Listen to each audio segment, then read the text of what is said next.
Bismillahirrahmanirrahim. Assalamualaikum warahmatullahi wabarakatuh.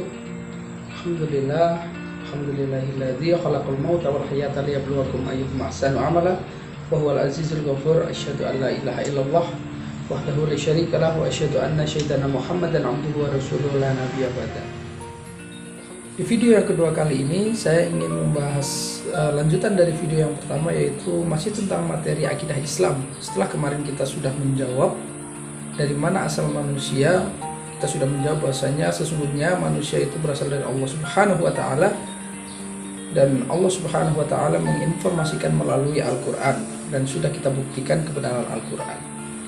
Lalu kemarin juga sudah kita bahas bahwasanya untuk mengetahui keberadaan Allah kita tidak harus melihat adanya Allah, tetapi kita hanya cukup melihat ciptaannya. Itu adalah bagian dari rukun iman, yaitu rukun iman yang pertama iman kepada Allah, yang kedua iman kepada malaikat, yang ketiga iman kepada kitab Allah, yang keempat iman kepada nabi dan rasul, yang kelima iman kepada hari akhir, dan yang keenam iman kepada qada dan qadar. Nah, di dalam pembahasan rukun iman itu ada 3 faktor yang perlu kita ketahui, bahwasanya rukun iman itu harus berdasarkan pembenaran secara pasti, yaitu kita membenarkan 100% tanpa adanya keraguan. Jadi semisal iman kepada Allah, kita harus percaya 100%. Jadi bahwa Allah menciptakan alam semesta ini dan menciptakan manusia dan serta kehidupannya, kita harus percaya 100%. Lalu yang kedua, rukun iman harus didasari dengan dalil, yaitu ada yang pertama dalil akli dan yang kedua dalil nakli. Bagaimana cara menggunakan dalil akli? Dalil akli digunakan ketika rukun iman yang kita yakini itu bisa diindra. Semisal tentang Allah Subhanahu wa taala, itu menggunakan dalil akli. Jadi kita tidak harus melihat Allah Subhanahu wa taala, tetapi kita hanya cukup melihat ciptaannya. Lalu yang kedua tentang kebenaran Al-Qur'an, itu menggunakan dalil akli juga, karena untuk membuktikan kebenaran Al-Qur'an itu bisa dipikirkan. Dan yang ketiga, percaya kepada malaikat itu tidak bisa dibuktikan secara akli, jadi itu harus menggunakan dalil nakli. Lalu yang keempat, kerasulan Nabi Muhammad dan juga nabi-nabi yang lain itu kita buktikan dengan dalil akli, karena bisa ditelisik dan bisa ditelusur sejarahnya. Dan yang kelima itu percaya dengan hari akhir, itu hanya bisa dibuktikan dengan menggunakan dalil nakli. Kita hanya disuruh untuk percaya, tetapi kita tidak tahu kapan hari akhir itu akan tiba. Dan yang keenam itu pembahasan tentang qada dan qadar. Untuk pembahasan qada dan qadar ini menggunakan dalil akli, dan pembahasan yang lebih rinci akan kita bahas di pertemuan yang akan datang. Kemudian syarat keimanan yang ketiga yaitu harus sesuai dengan fakta. Misal contoh keberadaan Allah Subhanahu wa taala itu harus kita pikirkan sesuai dengan fakta, yaitu Allah Subhanahu wa taala menyuruh kita untuk mengamati ciptaannya, bukan untuk menggambarkan bagaimana Allah Subhanahu wa taala bentuknya seperti itu. Kita tidak disuruh untuk memikirkan bagaimana bentuk Allah, tetapi kita hanya disuruh untuk mengamati tentang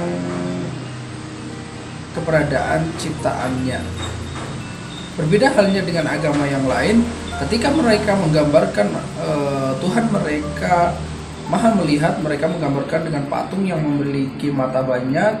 Mereka menggambarkan Tuhan yang maha kuasa, mereka menggambarkan dengan cara membuat patung yang memiliki tangan yang banyak. Maka itu tidak sesuai dengan fakta. Nah, itulah 3 syarat keimanan yang harus kita jadikan sebagai landasan.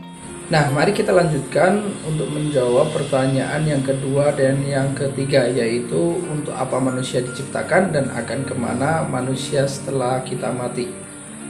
Sebelum menjawab pertanyaan yang kedua, saya akan menjawab pertanyaan yang ketiga dulu, akan kemana setelah kita mati. Karena sesungguhnya Allah Subhanahu wa taala berfirman, kullu nafsin dha'iqatul maut. Sesungguhnya setiap yang bernyawa itu akan menghadapi kematian. Jadi setelah kita mati itu kita akan kemana?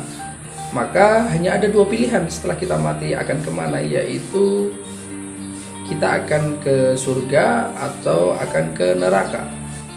Rasulullah Muhammad SAW menginformasikan kepada kita bahwasanya siksaan yang paling ringan di neraka adalah ketika kita menggunakan terompah yang terbuat dari api neraka, maka otak kita akan mendidih. Padahal itu siksaan yang paling ringan. Dan ketika manusia mengalami siksaan itu, maka ia merasakan bahwa inilah siksaan yang paling berat. Padahal Rasulullah Muhammad SAW menginformasikan bahwa itu siksaan yang paling ringan. Bisa kita bayangkan bagaimana siksaan-siksaan yang lainnya, siksaan yang terberat di neraka, apalagi siksaan di neraka yang paling dalam, yaitu neraka jahanam. Na'udzubillahi min dzalik. Tentunya kita tidak mau dan tidak ingin apabila kita masuk ke dalam neraka. Begitu juga kenikmatan yang ada di surga. Rasulullah Muhammad SAW menggambarkan bahwasanya surga itu dipenuhi dengan berbagai kenikmatan. Di sana ada sungai-sungai yang mengalir, ada bidadari-bidadari, ada segala sesuatu kenikmatan yang mungkin belum pernah kita bayangkan dan belum pernah kita lihat di dunia. Rasulullah Muhammad SAW juga menggambarkan ketika orang yang paling sengsara di dunia ini dicelupkan ke dalam surga satu kali celupan, lalu dia diangkat, kemudian dia diberi pertanyaan, apakah engkau pernah merasakan kesengsaraan? Maka ia menjawab, ya Rasulullah, demi Allah saya tidak pernah merasakan kesengsaraan walau hanya sedikit. Padahal dia orang yang paling sengsara, namun hanya sekali celup dimasukkan ke dalam surga, maka menghapus semua memori kesengsaraan yang pernah ia rasakan di dunia. Maka dari itu saya ingin bertanya kepada teman-teman, apakah teman-teman ingin masuk ke dalam surga atau ke dalam neraka? Tentunya kita akan memilih masuk ke dalam surga yang insya Allah kita bisa berkumpul di sana bersama orang-orang yang kita sayang, bersama dengan Rasulullah Muhammad SAW. Namun untuk memasuki surga itu tidak mudah, tidak gampang, tidak gratis. Perlu pengorbanan yang sangat, perlu perjuangan yang begitu sungguh-sungguh. Kita harus bisa berbuat baik kepada sesama kita, kita harus taat kepada Allah, menjauhi segala larangannya dan mengerjakan segala perintahnya, serta apa-apa yang dicontohkan oleh Rasulullah Muhammad SAW harus kita teladani. Maka dari itu saya mengajak teman-teman semua, mari sama-sama kita berusaha agar supaya ketika kita mati nanti, maka hanya ada dua pilihan, ke surga atau ke neraka. Kita akan memilih dan akan memasuki surga bersama-sama. Maka dari itu telah terjawab pertanyaan yang ketiga, bahwasanya akan kemana setelah kita mati. Hanya ada dua pilihan, ke surga atau ke neraka. Nah, pertanyaan tersebut atau jawaban dari pertanyaan tersebut ada korelasinya dengan pertanyaan yang kedua, yaitu untuk apa manusia diciptakan. Kira-kira untuk apa manusia diciptakan? Allah Subhanahu wa taala juga menyampaikan di dalam Al-Qur'an, "Wa ma khalaqtul jinna wal insana illa liya'budun." Dan tidaklah aku ciptakan jin dan manusia kecuali untuk beribadah kepadaku.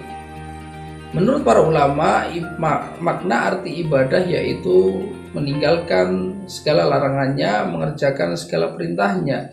Jadi apakah kita sudah melaksanakan segala perintahnya dan menjauhi segala larangannya, maka kembali kepada diri kita.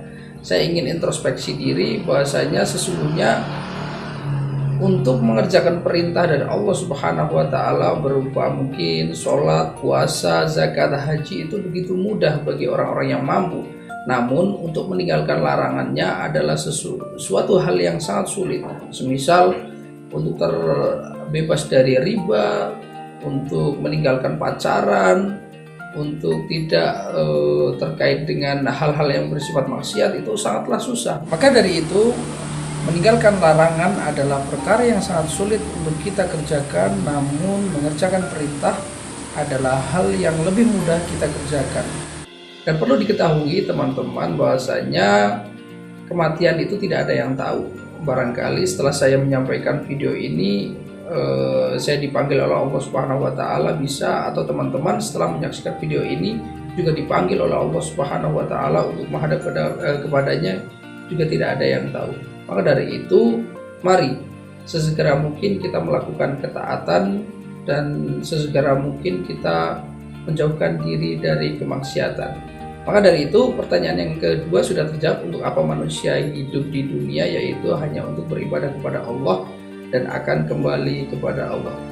Demikian video yang bisa saya sampaikan, semoga bermanfaat untuk teman-teman semua pembahasan tentang akidah Islam.